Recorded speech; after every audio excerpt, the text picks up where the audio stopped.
Новиот клинички центар за кој граѓаните повеќе од 10 години слушаат дека ќе се гради, никако да почне со изградбата и да излезе од меѓупартиските пресметки на двете најголеми партии.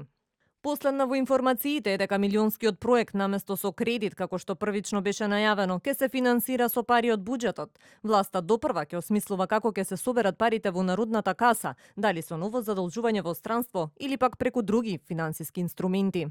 Последната одлука е да се финансира со средства од буџетот, а како буџетот ќе се финансира, дали со обврзница или со кредит, или со некој од развојните банки, е нешто што ќе се одлучи во Министерството за финансии.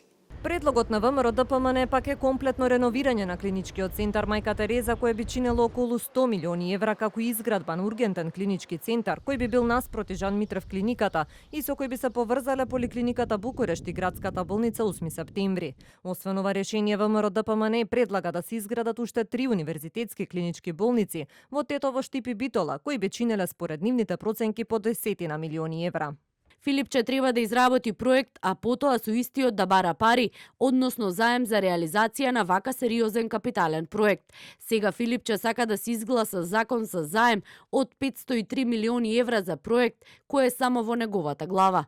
За министерот Филипче пак овој предлог е парцијално решение и нема да овозможи клинички центар каде на едно место ќе се даваат сите специјалистички услуги. Според него треба да се изгради нов модерен објект на нова локација. Ваква форма на нов клинички центар и со ваков габарит не може да биде сместен на ниту едно друго место физички.